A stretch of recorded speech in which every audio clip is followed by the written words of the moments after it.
प्रसन्नं ज्ञानस्वरूपं निजबोधरूपं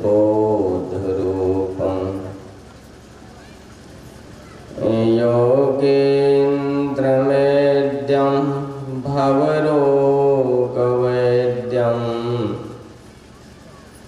श्रीमद्गुरुनित्यमहं नमामि।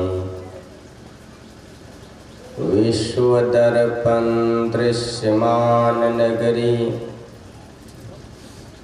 तुल्यं निजान्तर्गतं पश्यमात्मनिमाययार्बहिर्भूतं यथा निद्रया यः साक्षात् कृते प्रबोधसमेन स्वात्मानमेवावयम्।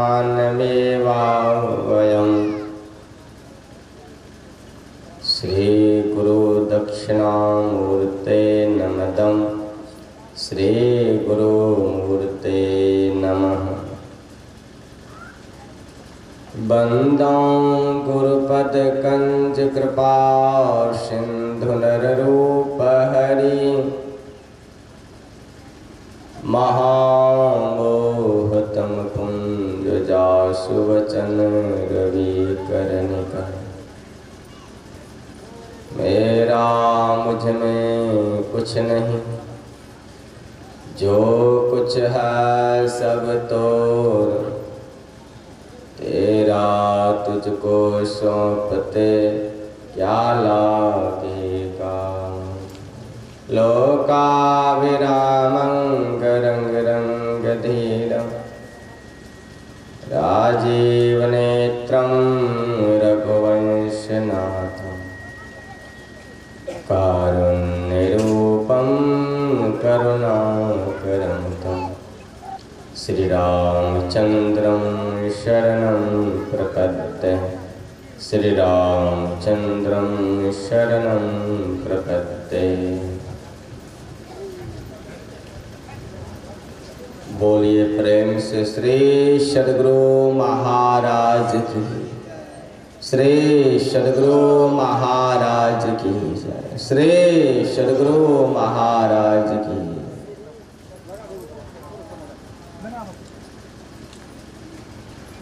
कण कण में विराजमान रहने वाले 20वीं सदी के महान संत सद्गुरु भगवान संत मत के सर्वोच्च सिंहासन पर अव्यक्त रूप में आसीन 20वीं सदी के महान संत सद्गुरु महाराज के युगल चरण कमलों में कोटि से दंडवत प्रणाम। मंचासीन गंगा को भी पवित्र करने वाले मुदमंगलमय साधु समाज मानव जीवन के सबसे उत्तम कर्म करने हेतु पधारे हुए सत्संग प्रेमी महानुभाव माताओं एवं भक्तिमती बहनों,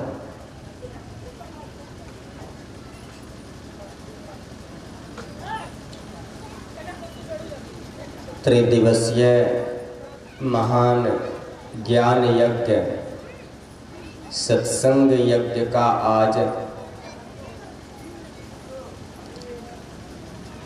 तृतीय दिवस, तीसरा दिवस और अंतिम पाली का यह सत्संग का कार्यक्रम चल रहा है।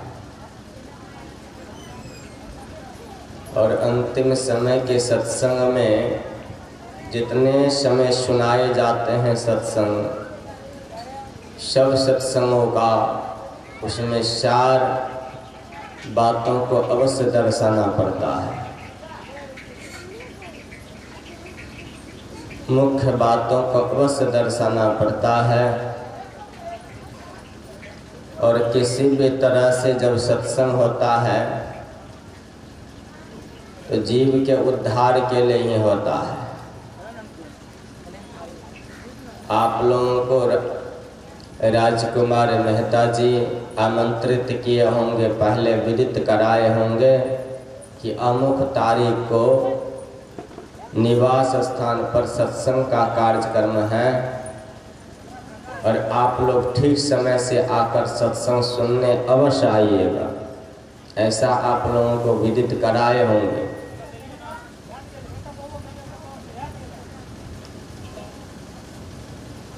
कुछ लोग इस बात को समझ लेते हैं कि राजकुमार बाबू जब आमंत्रित किए हैं तो अंतिम कब होगा उस समय में जाएंगे, हाजिरी लगा देंगे। क्योंकि सबको मालूम है विवाह शादी जब होता है कार्ड पहुंचाते हैं तो कार्ड का हिसाब रखता है कि प्रीति भोज कब होगा, यानी अंतिम समय में भोज होते हैं। विवाह शादी में भोज होता है और सत्संग में भंडारा होता है। तो विवाह शादी की बातों को याद रखते, विवाह है कब, फिर समय उसमें से बचा के रखते हैं। अच्छा अंतिम कब है, उस दिन हम हाजिरी लगा देंगे, जिस दिन भंडारा भोज होगा उस दिन। तो उस दिन आते हैं तो भले सबसे मिलजुल कर और भोज खा के वह चला जाता है। लेकिन सत्संग में भोज खाने की बात तो थोड़ा बहुत बोले होंगे, भंडारा की बात, लेकिन सबसे अधिक बतलाए होंगे कि 3 दिन सत्संग होगा। ऐसा नहीं आप लोगों को बतलाए होंगे राजकुमार बाबू की हमारी बेटी की शादी है, आप लोग आइएगा, बोले हैं बेटा का शादी, ऐसा बोले हैं। आप यहाँ देखिए इतना खर्च लगाए हैं, सारी व्यवस्था किए हैं। जैसे विवाह शादी में लोग जितना खर्च करता है, जितना परिश्रम करता है, उससे कम परिश्रम यह इस यज्ञ में नहीं कर रहे हैं, इतना समझिए। 3 दिनों तक साधु महात्माओं को लाकर सत्संग भजन करा रहे हैं। आप लोगों को आमंत्रित किए हैं, आइएगा। किस उद्देश्य से?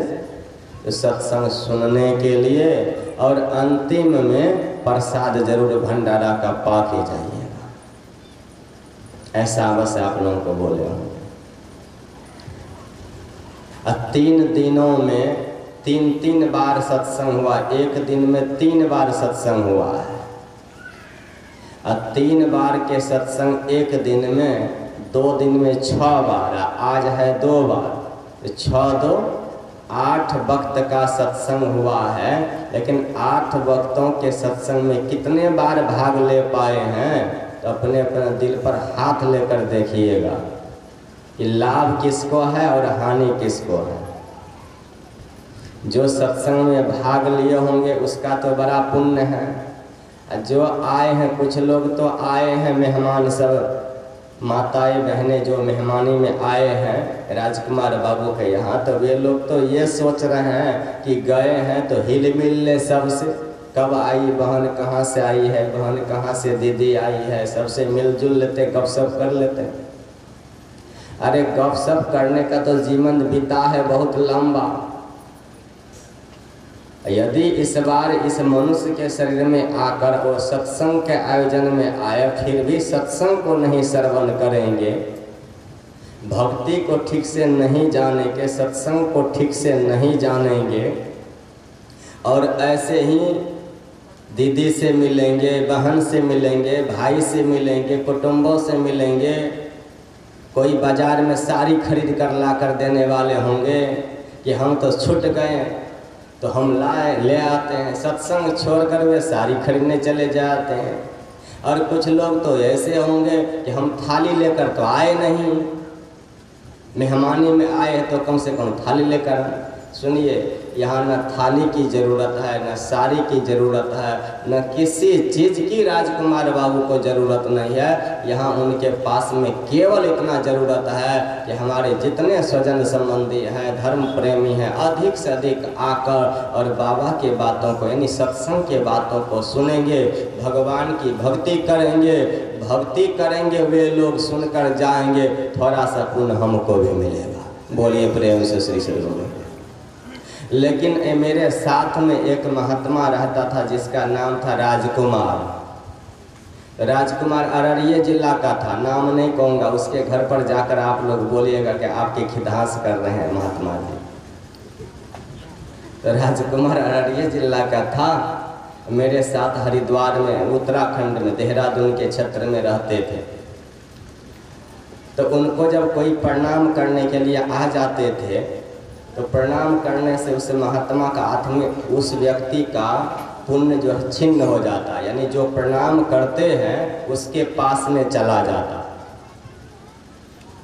जो जिसको प्रणाम करता है, यदि आपको प्रणाम करता है कोई, तो आपके पास में जो शक्ति है वह शक्ति उनके पास में जमा हो जाएगा।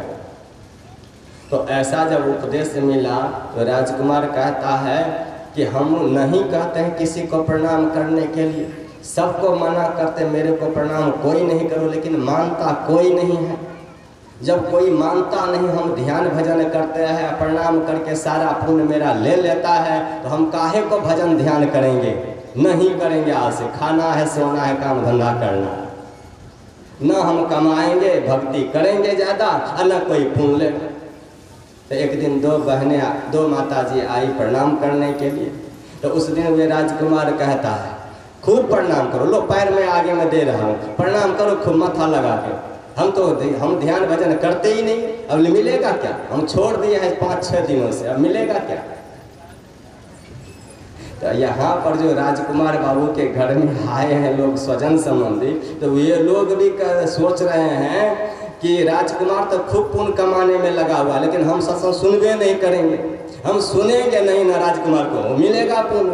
बोलिए प्रेम से श्री सद्गुरु महाराज की। लेकिन ऐसा नहीं सोचिएगा, यदि भक्ति मनुष्य शरीर से नहीं हो पाया है, भक्ति करेंगे तो 5 लाभ प्राप्त होगा, भक्ति नहीं करेंगे तब भी 5 लाभ प्राप्त होगा। आगे की बात बाद में कहूँगा, पहले इस लाभ को सुनिए। जो जहाँ भी यदि अभी भी घर द्वार में कहीं कैद हैं तो वे आ जाइए सत्संग में, क्योंकि राजकुमार बाबू के यहाँ यजमान के यहाँ क्या है, भंडारे बनाने वाले, सुधारने वाले कारीगर लोग सब सुधार रहे हैं। आपको कोई टेंशन लेने की ज़रूरत नहीं है, आप आइए सत्संग को श्रवण कीजिए। 5 लाभ पहले सुनिए क्या सब है। 5 लाभ यह है कि पहले नंबर में उसको शांति की प्राप्ति होती है। दुनिया में जो वह टेंशन लाइज रहता है व्यक्ति, जब भगवान के नाम से, सदगुरु के नाम से सत्संग में बैठते हैं, संतों की वचन जब श्रवण करते हैं, उसको शांति का अनुभव होता है, दुख दूर होता है। पहला नंबर में शांति की प्राप्ति होती है। शांति कैसी शांति है? यदि जब तक आप बैठेंगे तब तक शांति मिलेंगे, लेकिन इस भक्ति को जीवन में धारण कर लेंगे तो जीवन भर शांति प्राप्त होगा। दूसरे नंबर में बतलाया है धन की प्राप्ति। जिस धन के लिए आप व्याकुल हैं, दिन रात एक कर रखे हैं, वे धन में आपको किसी चीज़ की कमी नहीं होगी। गुरु महाराज महर्षि में ही परमहंस जी महाराज कहा करते थे, जो स्तुति प्रार्थना करेंगे, सुचाचार शिष्टाचार का पालन करेंगे, सत्संग सुनेंगे, उसके घर में 5 हाथ बस्तर, 5 मुट्ठी अनाज और बिछाने, सोने, खाने पीने की कोई चीज़ की कमी नहीं रहेंगे। सद्गुरु महाराज की कभी कमी नहीं रहेगा। वैसे तो अभाव जीवन में मरते दम तक भी अभाव पूर्ति नहीं होता। तीसरे नंबर में बतलाया गया है, जो भक्ति करता है उनकी सुयश और कीर्ति 10 दिशाओं में फैलता है। शबरी किस जन्म में भक्ति की है, किस युग में भक्ति की है? तो भक्ति की है त्रेता युग में, सुयश फैल रहे रामचरितमानस में कलयुग में, इस क्षेत्र में यहाँ नेपाल में, नेपाल ही में नहीं, पूरे विश्व ब्रह्मांड में उनकी कीर्ति फैल रहे हैं। चलिए, वह त्रेता युग में हुआ है। कलयुग में भी ऐसा हुआ है। तो कलयुग में हुआ है कौन? मीराबाई। मीराबाई की पति संसार से चली गई, मर गई, राजा भोज का मृत्यु हो गया। कितने दिन रहे? 6 महीने रहे राजा भोज के साथ में मीराबाई का जीवन मात्र 6 महीना, ज़्यादा नहीं। 6 महीने के बाद राजा भोज एक दिन उनको सर्प डस लेने से संसार से चल बसी। जब चल बसी तो वह मीराबाई संसार के विषय भोगी पुरुषों को देखने के लिए नहीं गए, और देखने के लिए वह गए तो साक्षात कन्हैया भगवान को, इन परमात्मा को ही देखने के लिए उनकी भक्ति में लग गए। उनकी एक विधवा नारी की समाज में कैसी तोहनी लोग करते हैं, आप लोग सुनिए। समाज में एक विधवा नारी की लोग तोहनी ऐसे करते हैं कि कैसी औरत है जो पति को खा गई है, घृणा की दृष्टि से देखते हैं। लेकिन ध्यान से सुनिए, जो भक्तिवंत हो जाते, वैसे तो आयु की कोई सीमा नहीं है, न बालक न यौवने न वृद्धि कछु बंद, वह अवसर नहीं जानिए जब जा आए परे जमफंद। जम का फंदा कब किसका आएगा कोई नहीं जानता है। लेकिन संसार की पति संसार से चले गए, और परमात्मा को जिसने पति बना लिए हैं, यानी भक्ति जो धारण कर लिए हैं, उनकी कीर्ति 10 दिशाओं में फैलने लग जाती है। मीराबाई की कीर्ति 10 दिशाओं में फैलने लग गई, और उनके दर्शन के लिए लोग व्याकुल रहते थे। शबरी की दर्शन के लिए व्याकुल। संसार में जो भक्ति करते हैं, चाहे वह विधवा क्यों न हो, चाहे सधवा हो, नारी हो या पुरुष हो, उनकी कीर्ति 10 दिशाओं में फैलते हैं। इतना ही नहीं, जो समाज में जिसको संतान नहीं होता है लड़का को, तो उन लड़कों को कहते हैं ये निपुत्रा कहाँ से आ गया और सुबह सुबह दर्शन हो गया है। लेकिन हम आप लोगों से कहते हैं, हम बचपन से विवाह शादी नहीं किए, तो हम तो आप लोगों के सामने में निपुत्रा सामने आ गए हैं, तो क्यों आप लोग दर्शन करने के लिए आए? बोलिए प्रेम से, विचार कीजिए, हुआ कि नहीं हुआ? बचपन से विवाह शादी नहीं किए, संतान की उत्पत्ति नहीं, माया के संग नहीं गए, तो फिर तो हम तो अभागान हो गए। एक महात्मा कहा करते हाथ में तंबूरा लेकर बजाते थे, कहते थे, हम उनके पास में के भजन गा रहा था, तो वे कहते हैं बड़ा अभागा महात्मा है। मैंने कहा कैसे अभागा? अरे तुम शादी नहीं किया तो अभागा से हो गया। मैंने कहा अभागा कैसे कहते हैं? ये तो अभागा नहीं, भागना है। का अभागा इसीलिए कहते हैं कि संसार के सभी लोग भोग पदार्थ में लिप्त हैं, लेकिन साधु महात्मा जो होते हैं वे संसार के भोग पदार्थों को त्याग कर परमात्मा के आनंद में जुटे हुए रह जाते हैं। जो परमात्मा के आनंद में लग जाते हैं, भक्ति में लग जाते हैं, चाहे नारी हो या पुरुष हो, उनकी सुयश और कीर्ति 10 दिशाओं में फैलते हैं। विचार कर देखिए। तीसरे नंबर में बतलाया गया है, जिस सभा में वह बोलते हैं तो उनकी मर्यादा होती है।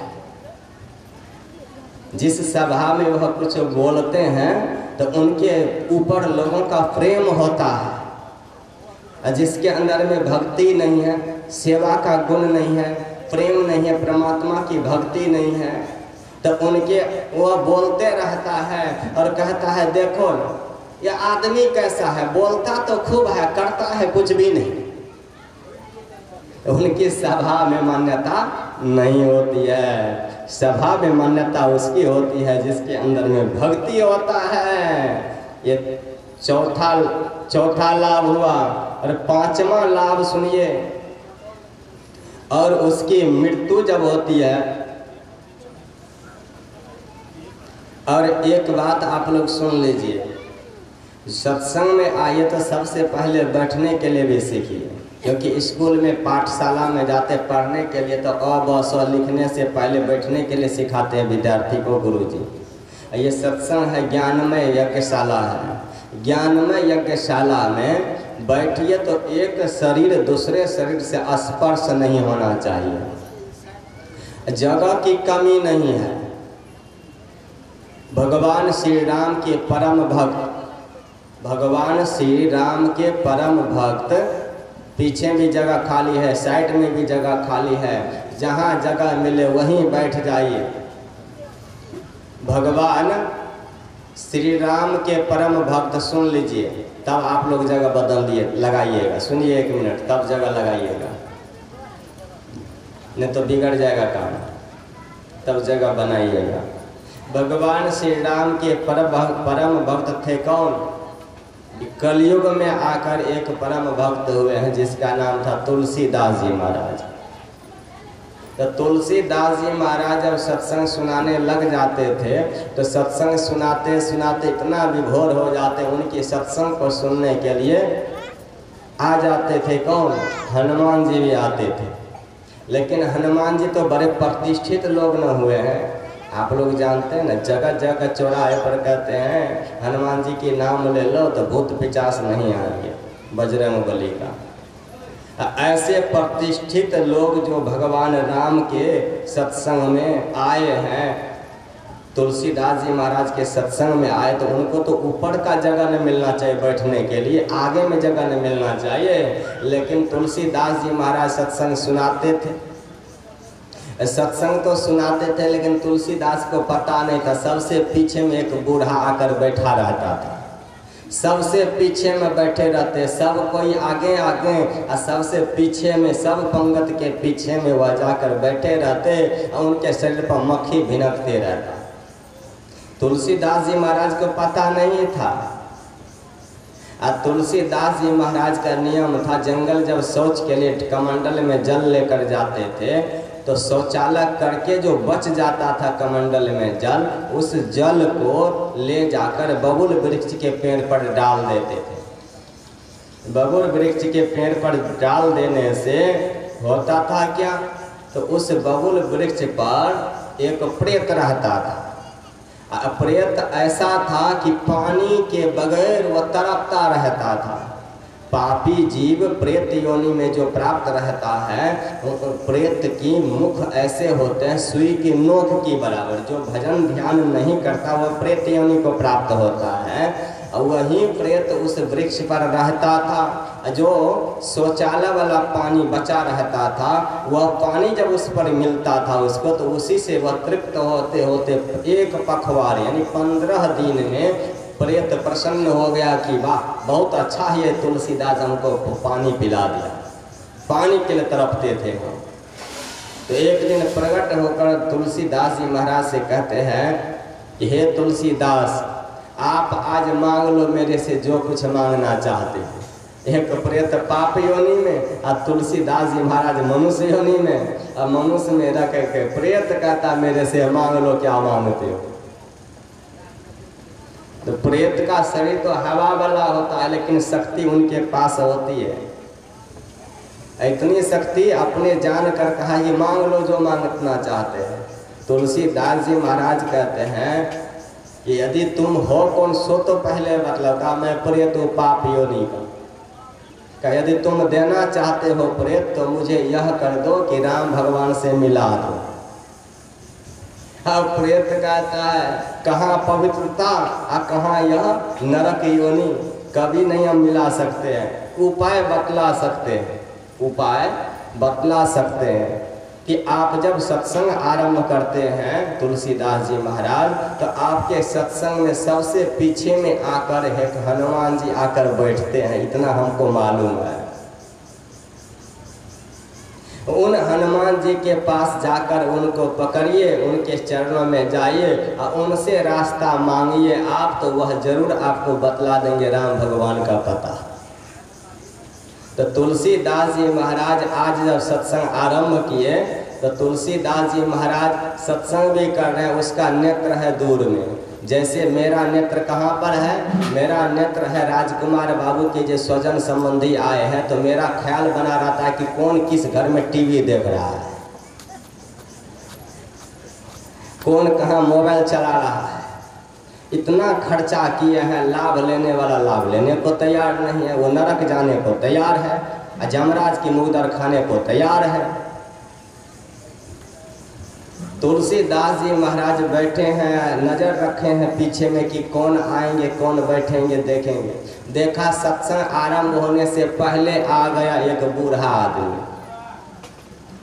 इतना शरीर पर मक्खी भिनक रही है, वो बैठ गए अकेले में, किसी के शरीर में स्पर्श नहीं है, अलग में बैठकर सत्संग सुनते जा रहे हैं बड़ी एकाग्रता पूर्वक। सत्संग में जैसे आरती हुई तो वह सब लोग जब चल दिए तब वह पीछे से चलना आरंभ हो गया। तुलसीदास जी महाराज व्यास गद्दी से उतर के गए, दौड़ कर गए, उनके चरणों में गिर गए, आज आपको छोड़ेंगे नहीं।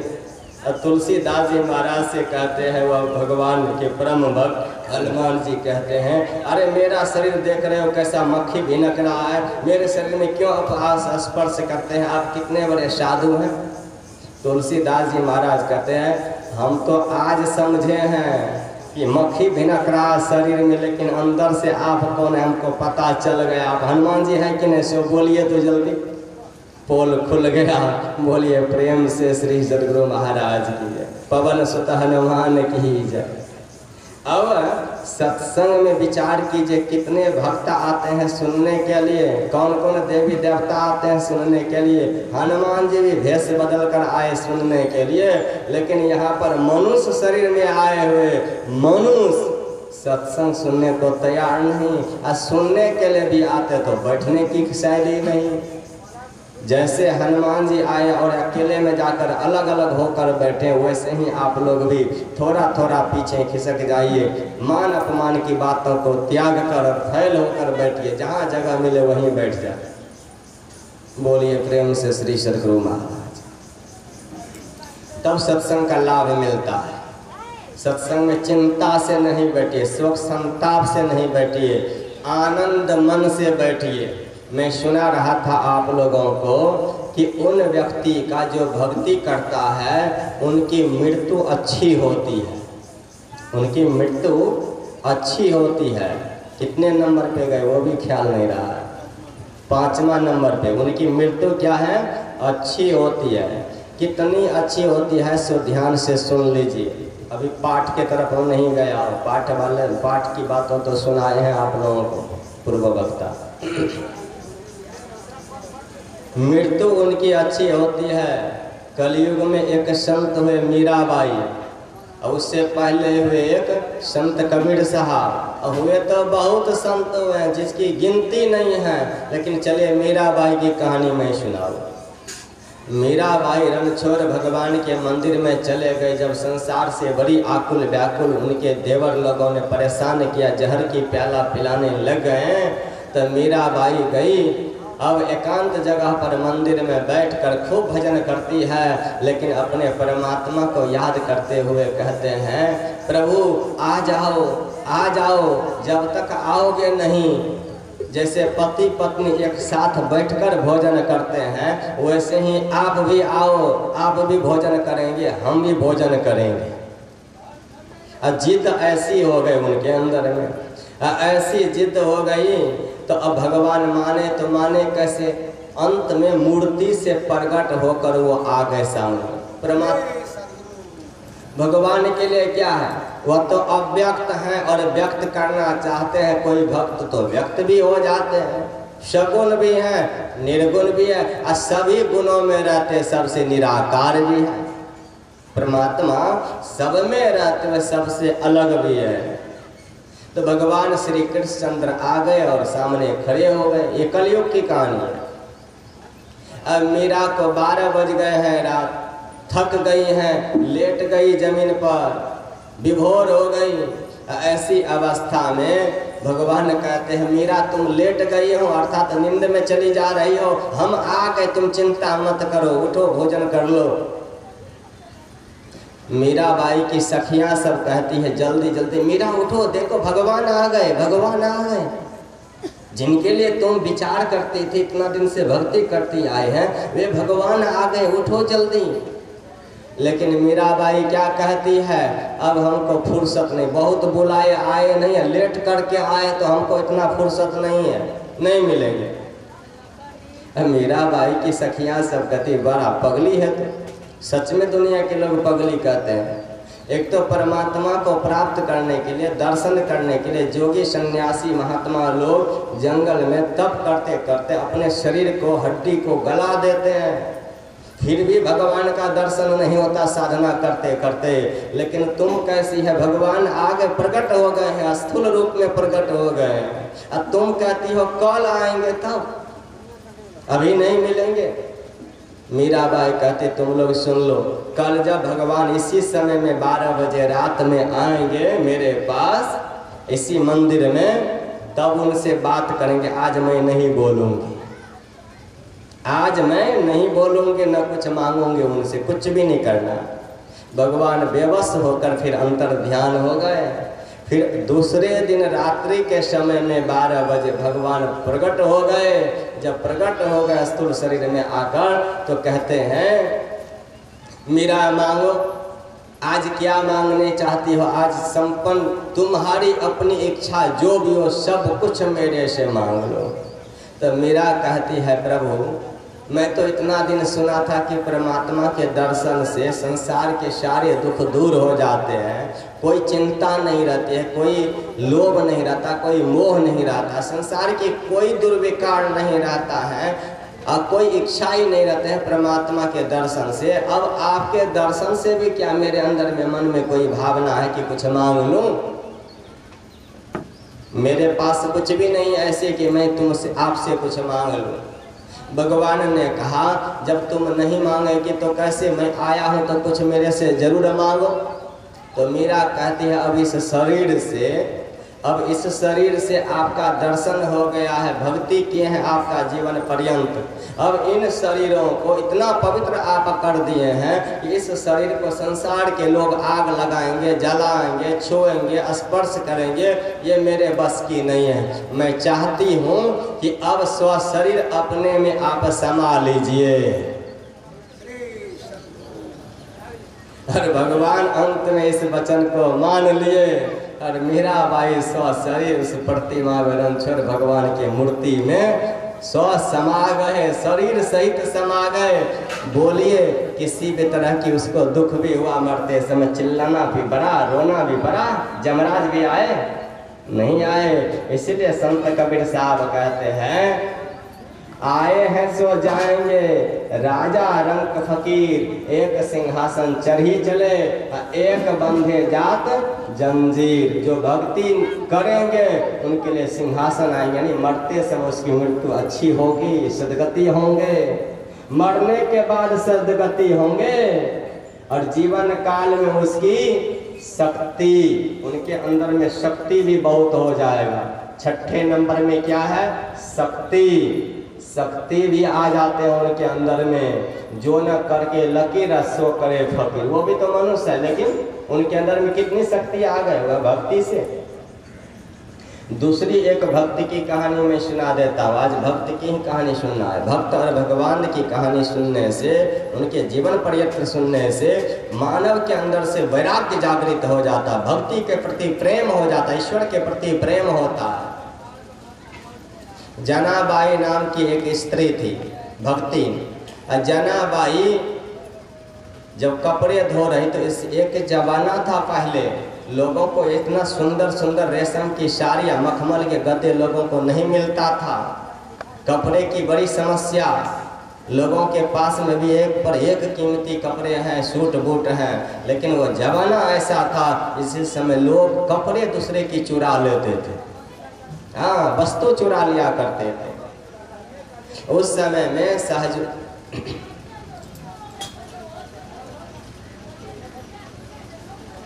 जनाबाई कपड़े को लेकर गुरु के आश्रम में, गुरु से इतना प्रेम था, गुरु के आश्रम का भी कपड़ा और अपने घर के भी अच्छे अच्छे कपड़े को ले जाकर नदी में साफ करती थी। नदी में साफ करने जब जाती, पत्थर पर चोट मार मार कर, तो एक पड़ोसी स्त्री के मन में चोरी की भावना हुई कि इनके वस्त्र को मैं चुरा लूं। तो चुराने के लिए वह चली, तो चुराए कैसे? यदि जनाबाई सामने में रहे और उनके वस्त्र को चुराएंगे तो चुराने देंगे? नहीं चुराने देंगे। तो जनाबाई को बहाना बनाकर कहती है वह चोरनी, क्या कहती है, तुम्हारी गुरु महाराज आए तुम्हारे घर, अब गुरु के नाम तो सुनते हैं वह पागल हो गई, जल्दी जल्दी भागी चली गई, सारे वस्त्र को छोड़ दी वैसे नदी में, वो चली गई। अब चली गई गुरु के नाम पर। जब गुरु के नाम पर वह घर गई तो घर में तो गुरु महाराज आए थे नहीं। गुरु का नाम था नामदेव जी महाराज। गुरु आए नहीं थे, लेकिन गुरु के नाम पर वह दौड़ी दौड़ी चली गई।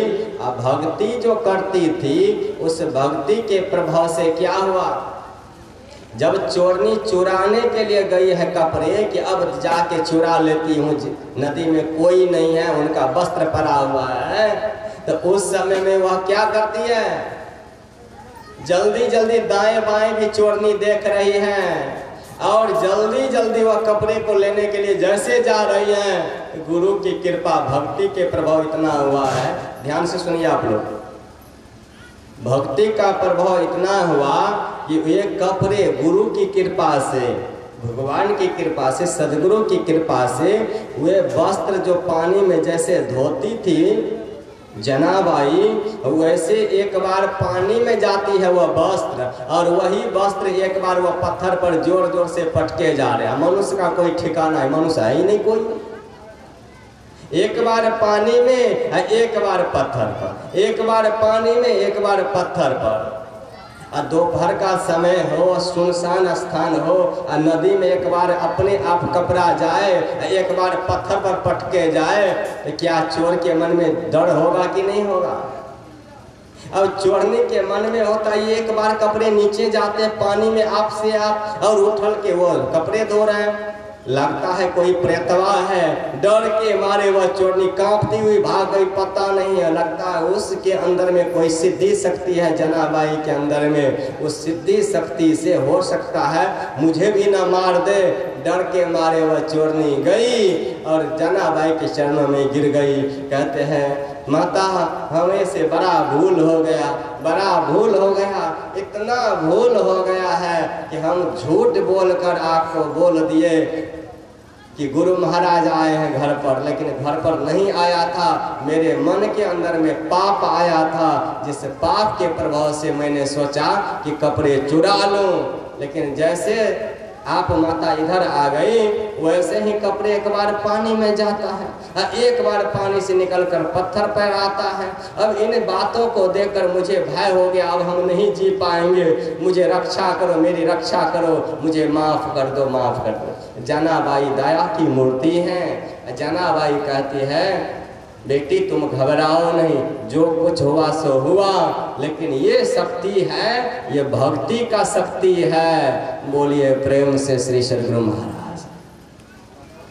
अब बतलाइए किस तरह से लाभ मिलता है, कितने लाभ प्राप्त होता है। अब लेकिन जो भक्ति नहीं करेंगे उसके बाद भी एक कुछ लाभ में बतला देता हूँ, लाभ क्या सब है। जो भक्ति नहीं करेंगे उसका लाभ, भक्ति करने वाले का यह सब लाभ है। जो भक्ति नहीं करेंगे मनुष्य शरीर में आकर इससे मिलेंगे, उससे मिलेंगे, संसार की वस्तु को लेकर शरीर में तैयार करेंगे, अर्थात आभूषण सजाएंगे, रूप को सुंदरता बढ़ाते रहेंगे, घर की सुंदरता बढ़ाते रहेंगे, लेकिन भक्ति अर्थात परमात्मा की भक्ति नहीं करेंगे, संत की सेवा नहीं करेंगे। यदि ऐसे संसार से छूट के चला गया शरीर तो उनको लाभ क्या मिलेगा सो सुन लीजिए। ऐसा नहीं कि आप लोग करने लग जाइएगा, नहीं कीजिएगा, लेकिन लाभ सुन लीजिए। भक्ति नहीं करेंगे, गुरु से दीक्षा नहीं लेंगे, यदि मनुष्य शरीर छूट गया तो अभी छोटा छोटा मुंह दिया है भगवान ने, और जब भक्ति नहीं करेंगे शरीर छूट जाएगा तो एक बित्ता का मुंह देगा, एक बित्ता का जी देंगे, बड़ा लंबा लंबा जी और मुंह देंगे। जानते हैं ना, बैल को देखे, भैंस को देखे, कितना बड़ा बड़ा मुंह होता है ना। कहीं उससे अधिक जो भक्ति नहीं कर, जो सत्संग में आए हैं और सत्संग में आकर भी वह भक्ति का शरण नहीं लेता है, यानी सत्संग नहीं सुनता है, बहाना बनाते हैं, बाबा हमको तो फुर्सतें नहीं है, फुर्सत नहीं है, किसका किस काम का फुर्सत नहीं है। बाबा घर में ढेर सारे काम है, यहाँ भी कोई काम है, वहाँ भी कोई काम है, काम से फुर्सत नहीं, रसोई घर से फुर्सत नहीं। तो इस जन्म में रसोई घर से फुर्सत नहीं हो रहा है, लेकिन भक्ति नहीं करेंगे किसी तरह से तो अगले जन्म में रसोई घर से फुर्सत है। रसोई घर से फुर्सत कैसे होगा? कुत्ते की योनि में चले जाएंगे, कुत्ते की योनि में चले जाएंगे, नीच चंडाल के घर में कुतिया बन जाएंगे, सुगर बन जाएंगे। तब रसोई घर देखें सुगर को रहता है, ध्यान से सुनिएगा आप लोग, सुगर को देखे हैं रसोई घर कहीं रहता है उनको? हाँ, ये बोल रही है हाँ है। रसोई घर नहीं होते हैं। कुतिया को, कुत्ते को रसोई घर नहीं होता है, कमाना धमाना कुछ नहीं पड़ता है, लेकिन मिलता है उसको हलवा पूरी। कहिएगा कैसे? अरे मनुष्य जो हलवा पूरी खाता है वही हलवा पूरी सड़क के किनारे रख देता तो दौड़े दौड़े जाता, सवेरे सवेरे गरम गरम मिलते जाता है। बोलिए प्रेम से, जोर से नहीं बोले, इसका मतलब है कि वही पाप न आकर माथे पर बैठ जाए। बोलिए प्रेम से सदगुरु महाराज। तो भक्ति नहीं करेंगे तो दो लाभ बतलाए हैं, अब भक्ति नहीं करेंगे तो तीसरा लाभ सुनिए। अभी दो हाथ है ना? अभी दो हाथ है, दो हाथ है तो दो हाथ से भक्ति नहीं कर पाते हैं, अर्थात दो हाथ से हाथ बंधन नहीं करते हैं, प्रणाम नहीं करते हैं। यह शरीर जब छूट जाएगा बिना भक्ति किए तब चले जाएंगे, तब चार पैर हो जाएंगे, चौपाया जानवर, चार पैर वाले। कहीं धन में चित्त लगा हुआ रह गया है, कहीं और चीज में चित्त लगा हुआ रह गया है, भक्ति नहीं किए हैं। भक्ति नहीं करने के बाद कभी कभी आप देखे होंगे एक रेलगाड़ी होता, इतना बड़ा जानवर होता है सांप जिसको बोलते हैं, गन गुआर सांप बोलते हैं उसको, अब आप लोगों की भाषा में जो भी हो, है ना? और उनको कितना पैर होता है, कितना हाथ होता है? अभी दो पैर और दो हाथ से यदि भक्ति नहीं करेंगे तो उस योनि में आप चले जाएंगे। और लंबे लंबे कितना पैर होगा गिनती नहीं, दो चार टूट भी जाए तो कोई फर्क नहीं पड़ेगा। क्या हाल होगा विचार कीजिए। अभी एक मुंह से भक्ति नहीं करेंगे, मरने के बाद दो मुख वाले शरीर में चले जाएंगे। एक सर्प होता है, उनको दोनों तरफ मुख होता है, क्या दुर्दशा होगा। एक संत ने बड़ा अच्छा कहा, बड़े घर की बड़ी बहुरिया सत्संग में नहीं जाए, ते ही कारण कुतिया बने और घर घर डंटा खाए, घर घर डंटा खाए। तो भक्ति नहीं करेंगे तो लाभ यह सब मिला। कुछ माता, कुछ भाई लोग भी बड़ी बहानाबाज हैं, वे क्या कहते हैं, बाबा आलू खेत से फुर्सत नहीं होता है, क्या करेंगे। और दफ्तर से भी फुर्सत नहीं होता भक्ति भजन ध्यान करने का, सत्संग सुनने का। तो मैं कहता कोई बात नहीं, भक्ति भजन मत करो, एकदम खूब कमाओ, खूब कमाओ, कमाने में रखे रहो, मकान बिल्डिंग खूब बनाओ, सुंदर कपड़ा पहने रहो, खूब खाओ पियो, संसार में मौज उड़ाओ। इस जन्म में भक्ति नहीं करोगे तो अगले जन्म में दफ्तर से छुट्टी मिल जाएगा, कमाने धमाने से छुट्टी मिल जाएगा, एकदम बैठे बैठे लार का टाल मिलेगा, पलारी का टाल मिलेगा, भूसा रखा रहेगा, गले में रस्सी बंधा रहेगा, पैर रहेगा, कमाने की जरूरत नहीं, बखारी भरा हुआ रहेगा, खूब मुंह से चबा चबा कर खाते रहेंगे। लाभ हुआ कि नहीं हुआ? अभी तो कमाना पड़ता, परिश्रम करना पड़ता, तब नहीं न कमाना पड़ेगा। विचार कीजिएगा सब कोई ध्यान से। सुनने में तो बड़ा सरल सा लग रहा है, लेकिन है कितना कठिन। जब जाएंगे तो पता चलेगा, तब पता चलेगा कितना दुख होता है।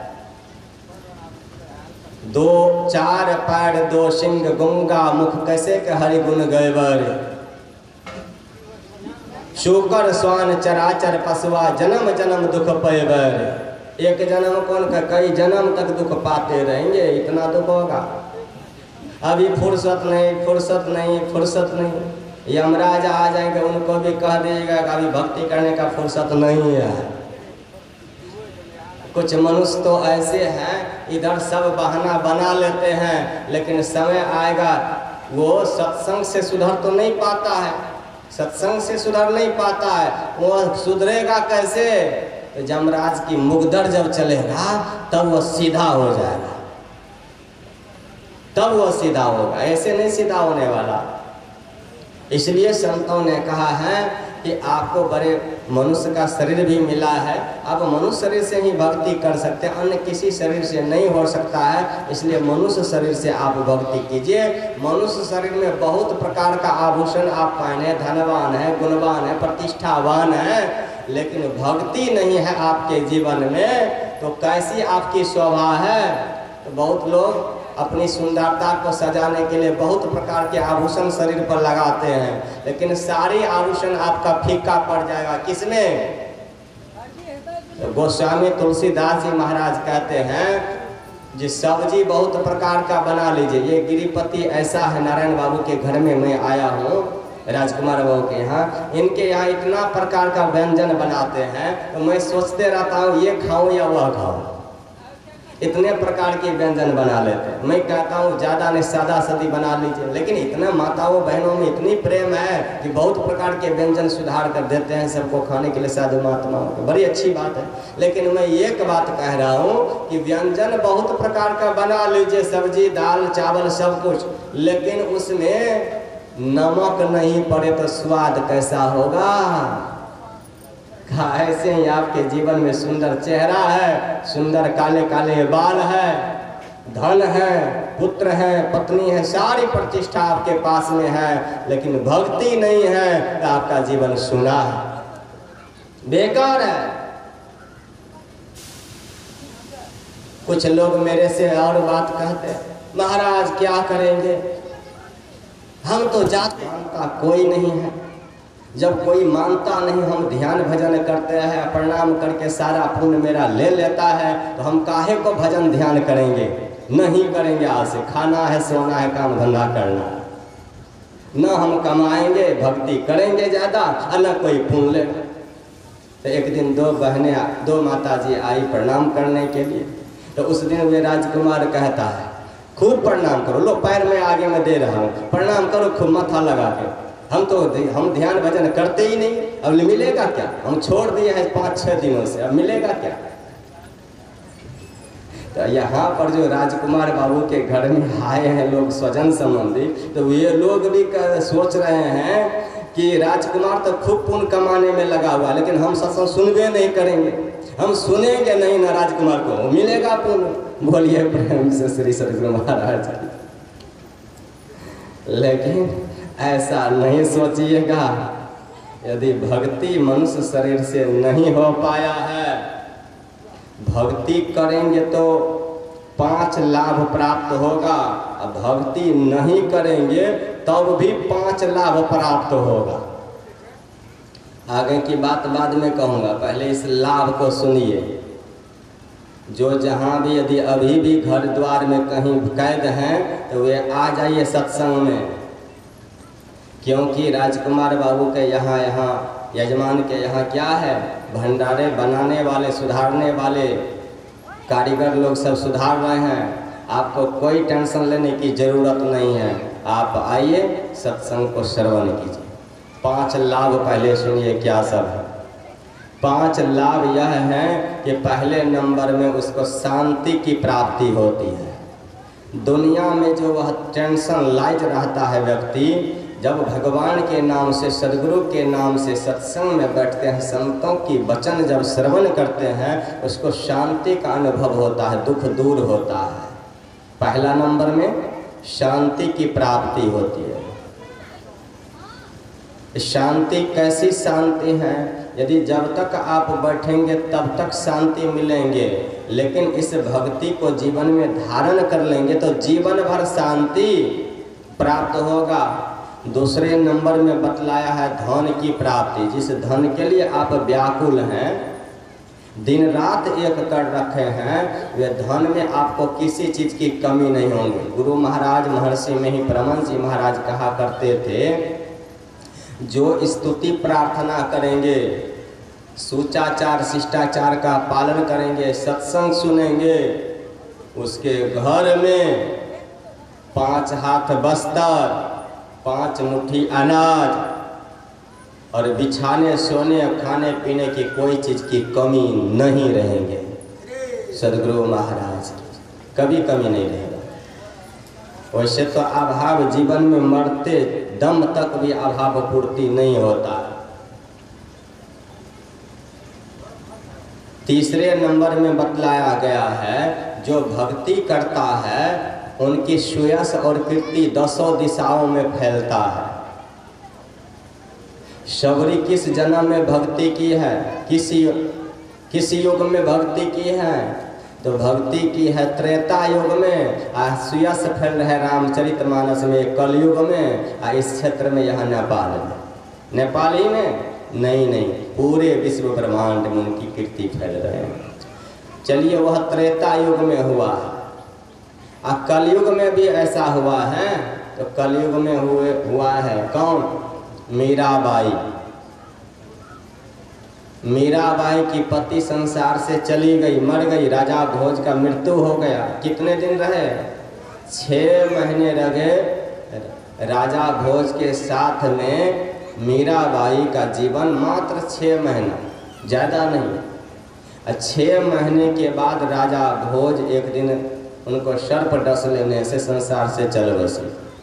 जब चल बसी तो वह मीराबाई संसार के विषय भोगी पुरुषों को देखने के लिए नहीं गए, और देखने के लिए वह गए तो साक्षात कन्हैया भगवान को, इन परमात्मा को ही देखने के लिए उनकी भक्ति में लग गए। उनकी एक विधवा नारी की समाज में कैसी तोहनी लोग करते हैं, आप लोग सुनिए। समाज में एक विधवा नारी की लोग तोहनी ऐसे करते हैं कि कैसी औरत है जो पति को खा गई है, घृणा की दृष्टि से देखते हैं। लेकिन ध्यान से सुनिए, जो भक्तिवंत हो जाते, वैसे तो आयु की कोई सीमा नहीं है, न बालक न यौवने न वृद्धि कछु बंद, वह अवसर नहीं जानिए जब जा आए परे जमफंद। जम का फंदा कब किसका आएगा कोई नहीं जानता है। लेकिन संसार की पति संसार से चले गए, और परमात्मा को जिसने पति बना लिए हैं, यानी भक्ति जो धारण कर लिए हैं, उनकी कीर्ति 10 दिशाओं में फैलने लग जाती है। मीराबाई की कीर्ति 10 दिशाओं में फैलने लग गई, और उनके दर्शन के लिए लोग व्याकुल रहते थे। शबरी की दर्शन के लिए व्याकुल। संसार में जो भक्ति करते हैं, चाहे वह विधवा क्यों न हो, चाहे सधवा हो, नारी हो या पुरुष हो, उनकी कीर्ति 10 दिशाओं में फैलते हैं। इतना ही नहीं, जो समाज में जिसको संतान नहीं होता है लड़का को, तो उन लड़कों को कहते हैं ये निपुत्रा कहाँ से आ गया और सुबह सुबह दर्शन हो गया है। लेकिन हम आप लोगों से कहते हैं, हम बचपन से विवाह शादी नहीं किए, तो हम तो आप लोगों के सामने में निपुत्रा सामने आ गए हैं, तो क्यों आप लोग दर्शन करने के लिए आए? बोलिए प्रेम से, विचार कीजिए, हुआ कि नहीं हुआ? बचपन से विवाह शादी नहीं किए, संतान की उत्पत्ति नहीं, माया के संग नहीं गए, तो फिर तो हम तो अभागान हो गए। एक महात्मा कहा करते हाथ में तंबूरा लेकर बजाते थे, कहते थे, हम उनके पास में के भजन गा रहा था, तो वे कहते हैं बड़ा अभागा महात्मा है। मैंने कहा कैसे अभागा? अरे तुम शादी नहीं किया तो अभागा से हो गया। मैंने कहा अभागा कैसे कहते हैं? ये तो अभागा नहीं, भागना है। का अभागा इसीलिए कहते हैं कि संसार के सभी लोग भोग पदार्थ में लिप्त हैं, लेकिन साधु महात्मा जो होते हैं वे संसार के भोग पदार्थों को त्याग कर परमात्मा के आनंद में जुटे हुए रह जाते हैं। जो परमात्मा के आनंद में लग जाते हैं, भक्ति में लग जाते हैं, चाहे नारी हो या पुरुष हो, उनकी सुयश और कीर्ति 10 दिशाओं में फैलते हैं। विचार कर देखिए। तीसरे नंबर में बतलाया गया है जिस सभा में वह बोलते हैं तो उनकी मर्यादा होती है। जिस सभा में वह कुछ बोलते हैं तो उनके ऊपर लोगों का प्रेम होता है। जिसके अंदर में भक्ति नहीं है, सेवा का गुण नहीं है, प्रेम नहीं है, परमात्मा की भक्ति नहीं है, तो उनके वह बोलते रहता है और कहता है देखो यह आदमी कैसा है, बोलता तो खूब है, करता है कुछ भी नहीं। उनकी सभा में मान्यता नहीं होती है। सभा में मान्यता उसकी होती है जिसके अंदर में भक्ति होता है। ये चौथा लाभ हुआ। और पांचवा लाभ सुनिए, और उसकी मृत्यु जब होती है। और एक बात आप लोग सुन लीजिए, सत्संग में आइए तो सबसे पहले बैठने के लिए भी सीखिए, क्योंकि स्कूल में पाठशाला में जाते पढ़ने के लिए तो अ ब स लिखने से पहले बैठने के लिए सिखाते हैं विद्यार्थी को गुरुजी। ये सत्संग है, ज्ञानमय यज्ञशाला है। ज्ञानमय यज्ञशाला में बैठिए तो एक शरीर दूसरे शरीर से स्पर्श नहीं होना चाहिए। जगह की कमी नहीं है। भगवान श्री राम के परम भक्त, भगवान श्री राम के परम भक्त, पीछे भी जगह खाली है, साइड में भी जगह खाली है, जहाँ जगह मिले वहीं बैठ जाइए। भगवान श्री राम के परम भक्त, सुन लीजिए, तब आप लोग जगह बदल दिए लगाइएगा। सुनिए 1 मिनट, तब जगह लगाइएगा, नहीं तो बिगड़ जाएगा काम, तब जगह बनाइएगा। भगवान श्री राम के परम भक्त थे कौन? कलयुग में आकर एक परम भक्त हुए हैं जिसका नाम था तुलसीदास जी महाराज। तो तुलसीदास जी महाराज जब सत्संग सुनाने लग जाते थे तो सत्संग सुनाते सुनाते इतना विभोर हो जाते, उनकी सत्संग को सुनने के लिए आ जाते थे कौन? हनुमान जी भी आते थे। लेकिन हनुमान जी तो बड़े प्रतिष्ठित लोग न हुए हैं।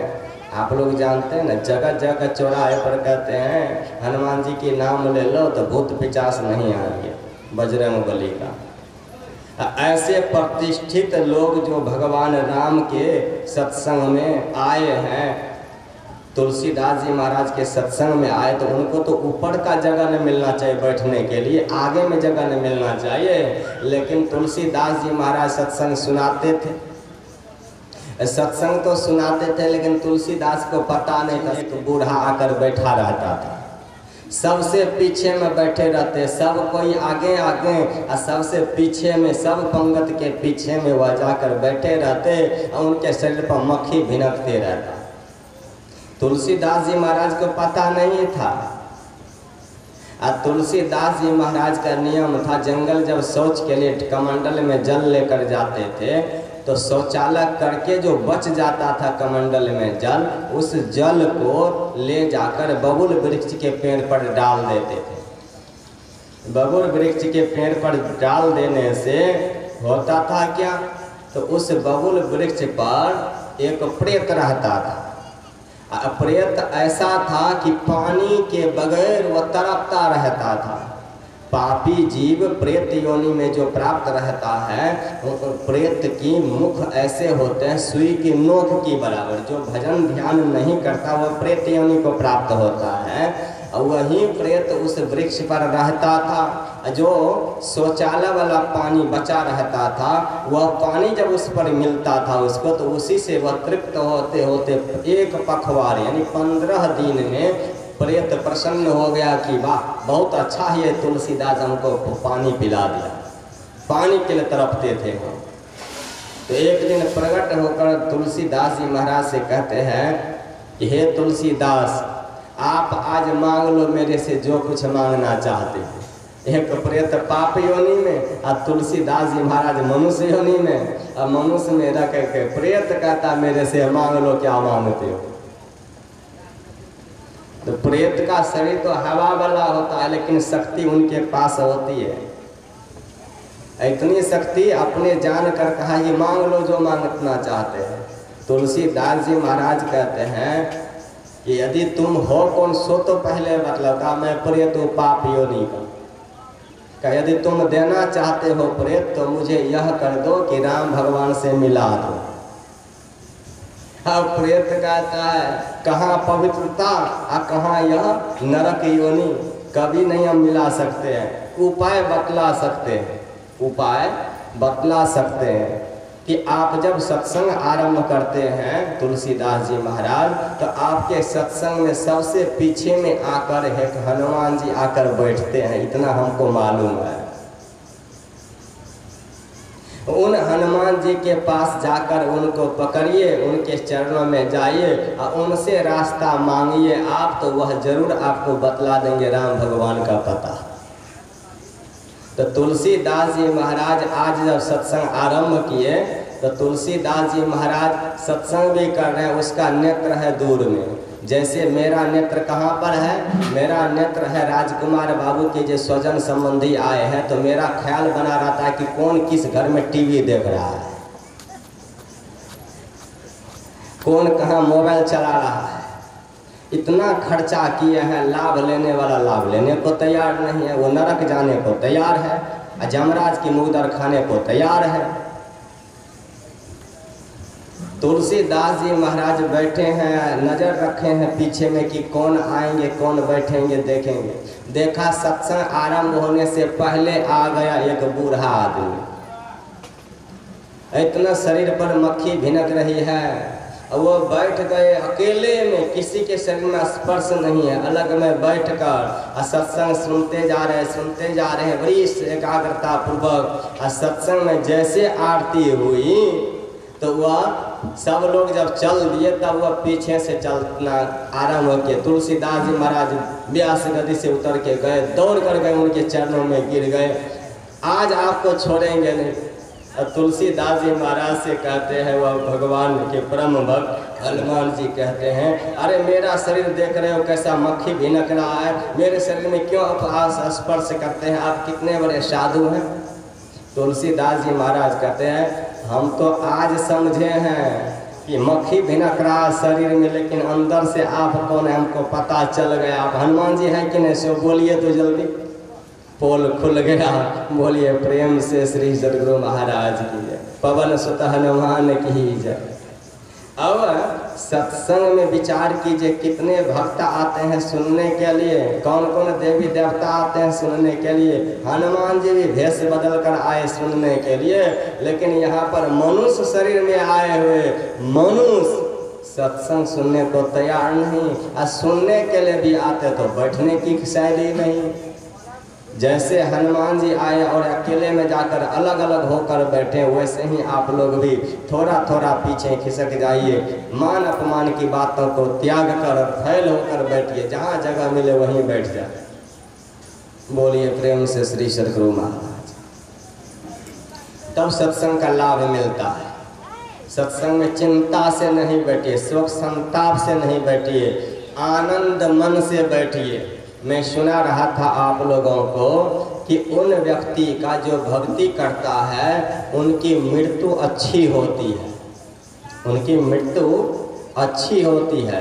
कितने नंबर पे गए वो भी ख्याल नहीं रहा है, 5वां नंबर पे उनकी मृत्यु क्या है, अच्छी होती है।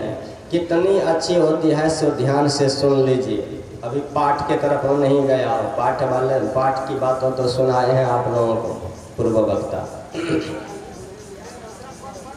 मृत्यु उनकी अच्छी होती है। कलयुग में एक संत हुए मीराबाई, और उससे पहले हुए एक संत कबीर साहब, और हुए तो बहुत संत हुए जिसकी गिनती नहीं है। लेकिन चले मीराबाई की कहानी मैं सुनाऊं। मीराबाई रणछोड़ भगवान के मंदिर में चले गए, जब संसार से बड़ी आकुल व्याकुल, उनके देवर लोगों ने परेशान किया, जहर की प्याला पिलाने लग गए, तो मीराबाई गई। अब एकांत जगह पर मंदिर में बैठकर खूब भजन करती है, लेकिन अपने परमात्मा को याद करते हुए कहते हैं, प्रभु आ जाओ आ जाओ, जब तक आओगे नहीं।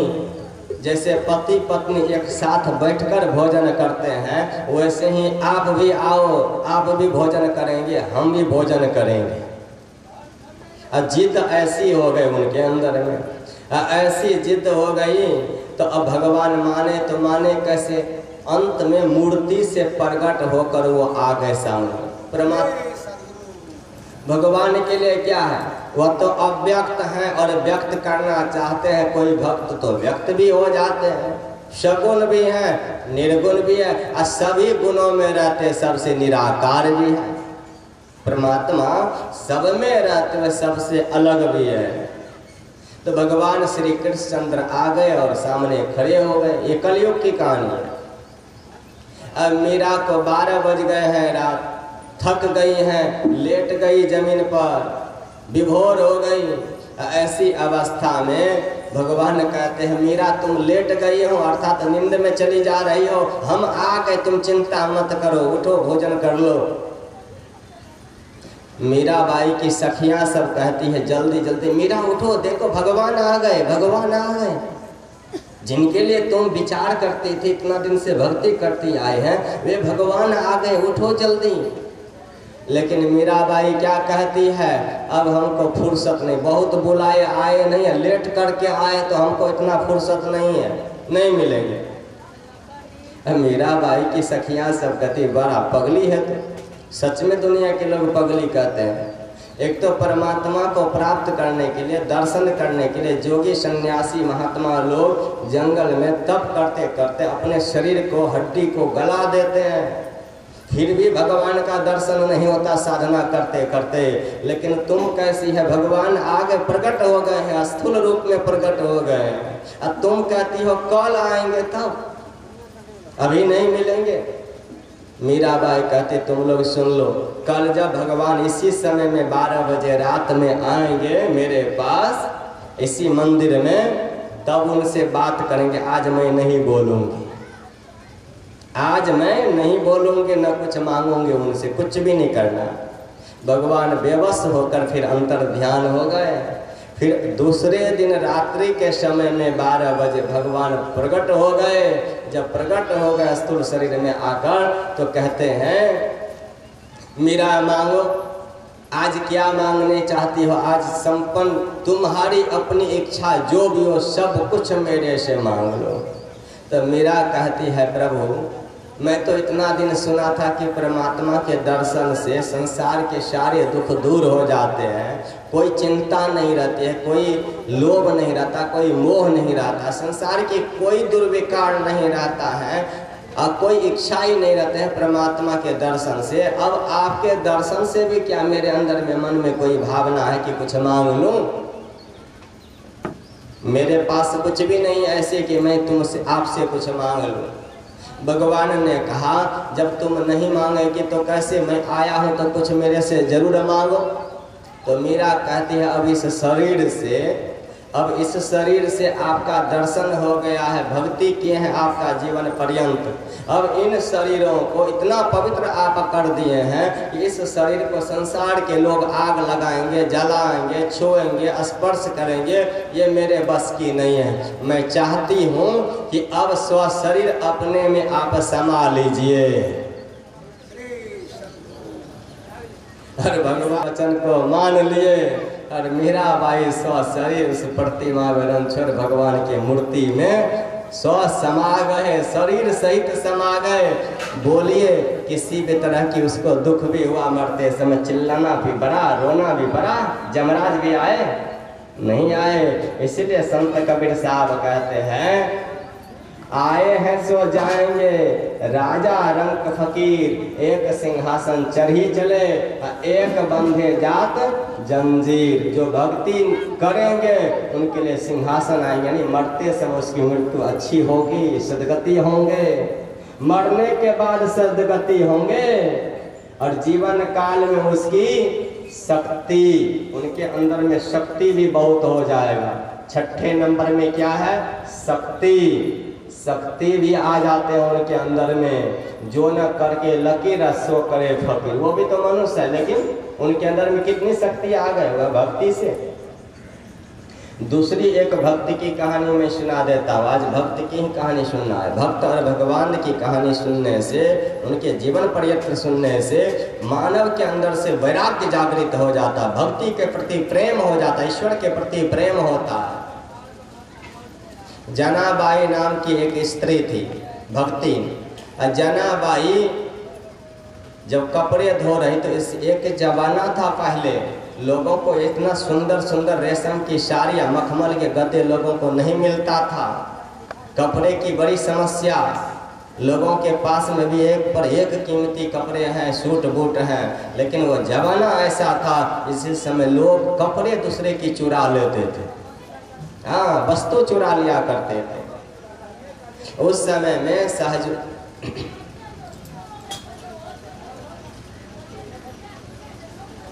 जनाबाई कपड़े को लेकर गुरु के आश्रम में, गुरु से इतना प्रेम था, गुरु के आश्रम का भी कपड़ा और अपने घर के भी अच्छे अच्छे कपड़े को ले जाकर नदी में साफ करती थी। नदी में साफ करने जब जाती, पत्थर पर चोट मार मार कर, तो एक पड़ोसी स्त्री के मन में चोरी की भावना हुई कि इनके वस्त्र को मैं चुरा लूं।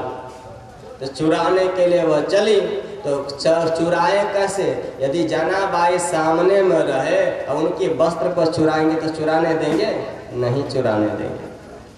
तो जनाबाई को बहाना बनाकर कहती है वह चोरनी, क्या कहती है? तुम्हारी गुरु महाराज आए तुम्हारे घर, अब गुरु के नाम तो सुनते हैं वह पागल हो गई, जल्दी जल्दी भागी चली गई, सारे वस्त्र को छोड़ दी वैसे नदी में और वो चली गई। अब चली गई गुरु के नाम पर। जब गुरु के नाम पर वह घर गई तो घर में तो गुरु महाराज आए थे नहीं। गुरु का नाम था नामदेव जी महाराज। गुरु आए नहीं थे, लेकिन गुरु के नाम पर वह दौड़ी दौड़ी चली गई। अब भक्ति जो करती थी उस भक्ति के प्रभाव से क्या हुआ, जब चोरनी चुराने के लिए गई है कपड़े कि अब जाके चुरा लेती हूँ, नदी में कोई नहीं है, उनका वस्त्र पड़ा हुआ है, तो उस समय में वह क्या करती है, जल्दी जल्दी दाएं बाएं भी चोरनी देख रही है और जल्दी जल्दी वह कपड़े को लेने के लिए जैसे जा रही हैं, गुरु की कृपा भक्ति के प्रभाव इतना हुआ है। ध्यान से सुनिए आप लोग, भक्ति का प्रभाव इतना हुआ कि ये कपड़े गुरु की कृपा से, भगवान की कृपा से, सदगुरु की कृपा से वे वस्त्र जो पानी में जैसे धोती थी जनाबाई, वैसे एक बार पानी में जाती है वह वस्त्र और वही वस्त्र एक बार वह पत्थर पर जोर जोर से पटके जा रहे हैं। मनुष्य का कोई ठिकाना है, मनुष्य है ही नहीं कोई। एक बार पानी में, एक बार पत्थर पर, एक बार पानी में, एक बार पत्थर पर। और दोपहर का समय हो, सुनसान स्थान हो, और नदी में एक बार अपने आप कपड़ा जाए, एक बार पत्थर पर पटके जाए, तो क्या चोर के मन में डर होगा कि नहीं होगा?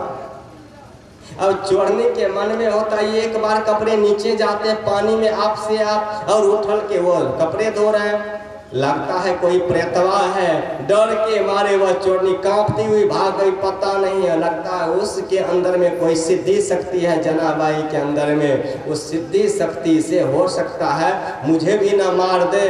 डर के मारे वह चोरनी गई और जनाबाई के चरणों में गिर गई। कहते हैं माता हमें से बड़ा भूल हो गया, बड़ा भूल हो गया, इतना भूल हो गया है कि हम झूठ बोलकर आपको बोल दिए कि गुरु महाराज आए हैं घर पर, लेकिन घर पर नहीं आया था, मेरे मन के अंदर में पाप आया था, जिस पाप के प्रभाव से मैंने सोचा कि कपड़े चुरा लूं, लेकिन जैसे आप माता इधर आ गई वैसे ही कपड़े एक बार पानी में जाता है, एक बार पानी से निकलकर पत्थर पर आता है।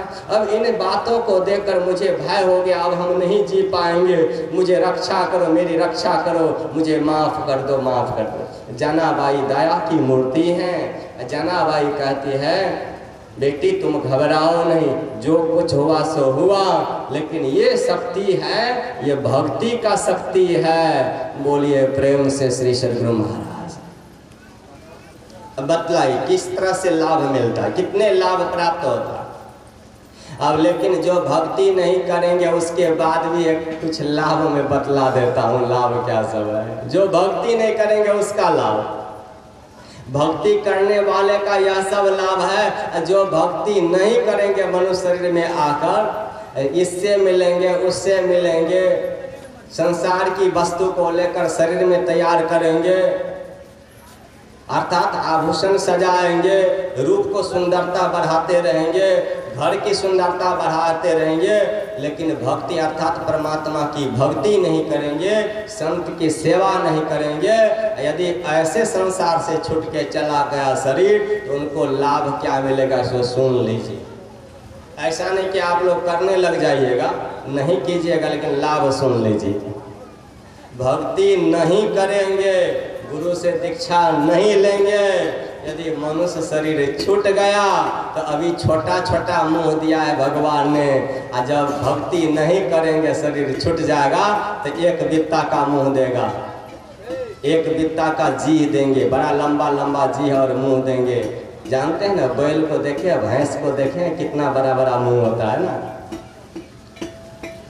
कहीं उससे अधिक जो भक्ति नहीं कर, जो सत्संग में आए हैं और सत्संग में आकर भी वह भक्ति का शरण नहीं लेता, यानी सत्संग नहीं सुनता है, बहाना बनाते हैं, बाबा हमको तो फुर्सतें नहीं है, फुर्सत नहीं है, किसका किस काम का फुर्सत नहीं है, बाबा घर में ढेर सारे काम है, यहाँ भी कोई काम है, वहाँ भी कोई काम है, काम से फुर्सत नहीं, रसोई घर से फुर्सत नहीं, तो इस जन्म में रसोई घर से फुर्सत नहीं हो रहा है, लेकिन भक्ति नहीं करेंगे किसी तरह से तो अगले जन्म में रसोई घर से फुर्सत है। रसोई घर से फुर्सत कैसे होगा? कुत्ते की योनि में चले जाएंगे, कुत्ते की योनि में चले जाएंगे, नीच चंडाल के घर में कुतिया बन जाएंगे, सुगर बन जाएंगे, तब रसोई घर देखें सुगर को रहता है। ध्यान से सुनिएगा आप लोग, सुगर को देखे हैं रसोई घर कहीं रहता है उनको? हाँ, ये बोल रही है, हाँ है, रसोई घर नहीं होते हैं। कुतिया को, कुत्ते को रसोई घर नहीं होता है, कमाना धमाना कुछ नहीं पड़ता है, लेकिन मिलता है उसको हलवा पूरी। कहिएगा कैसे? अरे मनुष्य जो हलवा पूरी खाता है वही हलवा पूरी सड़क के किनारे रख देता तो दौड़े दौड़े जाता, सवेरे सवेरे गरम गरम मिलते जाता है। बोलिए प्रेम से, जोर से नहीं बोले, इसका मतलब है कि वही पाप ना आकर माथे पर बैठ जाए। बोलिए प्रेम से सदगुरु महाराज। तो भक्ति नहीं करेंगे तो दो लाभ बतलाए हैं, अब भक्ति नहीं करेंगे तो तीसरा लाभ सुनिए। अभी दो हाथ है ना, अभी दो हाथ है, दो हाथ है तो दो हाथ से भक्ति नहीं कर पाते हैं, अर्थात दो हाथ से हाथ बंधन नहीं करते हैं, प्रणाम नहीं करते हैं। यह शरीर जब छूट जाएगा बिना भक्ति किए तब चले जाएंगे, तब चार पैर हो जाएंगे, चौपाया जानवर, चार पैर वाले। और कहीं धन में चित्त लगा हुआ रह गया है, कहीं और चीज में चित्त लगा हुआ रह गया है, भक्ति नहीं किए हैं। भक्ति नहीं करने के बाद कभी कभी आप देखे होंगे एक रेलगाड़ी होता, इतना बड़ा जानवर होता है सांप जिसको बोलते गन गुआर सांप बोलते हैं उसको, आप लोगों की भाषा में जो भी हो, है ना। और उनको कितना पैर होता है, कितना हाथ होता है? अभी दो पैर और दो हाथ से यदि भक्ति नहीं करेंगे तो उस योनि में आप चले जाएंगे। और लंबे लंबे कितना पैर होगा गिनती नहीं, दो चार टूट भी जाए तो कोई फर्क नहीं पड़ेगा। क्या हाल होगा विचार कीजिए।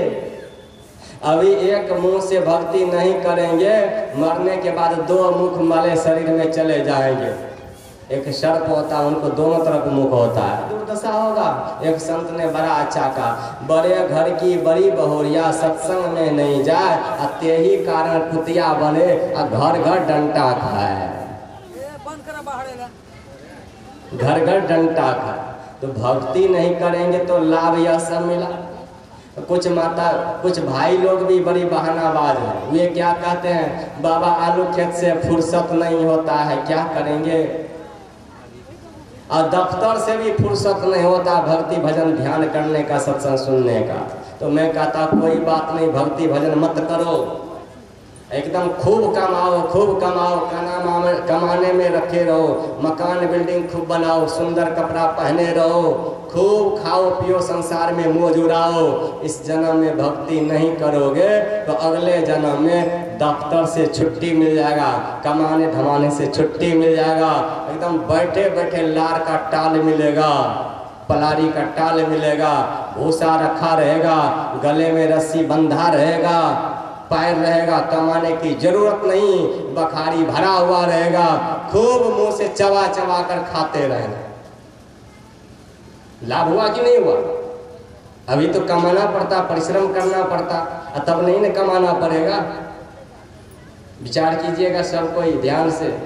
सुनने में तो बड़ा सरल सा लग रहा है, लेकिन है कितना कठिन। जब जाएंगे तो पता चलेगा, तब पता चलेगा कितना दुख होता है। दो चार पैर दो सिंह गंगा मुख, कैसे के हरि गुण गैबर,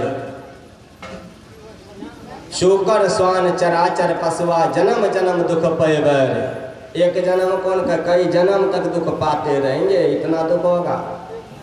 अभी फुर्सत नहीं, फुर्सत नहीं, फुर्सत नहीं। यमराज आ जाएंगे, उनको भी कह देगा कि अभी भक्ति करने का फुर्सत नहीं है।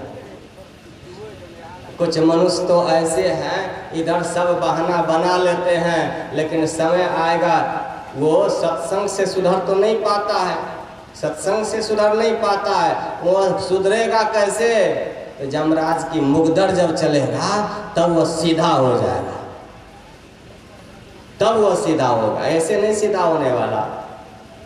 इसलिए संतों ने कहा है कि आपको बड़े मनुष्य का शरीर भी मिला है, आप मनुष्य शरीर से ही भक्ति कर सकते हैं, अन्य किसी शरीर से नहीं हो सकता है। इसलिए मनुष्य शरीर से आप भक्ति कीजिए। मनुष्य शरीर में बहुत प्रकार का आभूषण आप पहने, धनवान है, गुणवान है, प्रतिष्ठावान है, लेकिन भक्ति नहीं है आपके जीवन में तो कैसी आपकी शोभा है?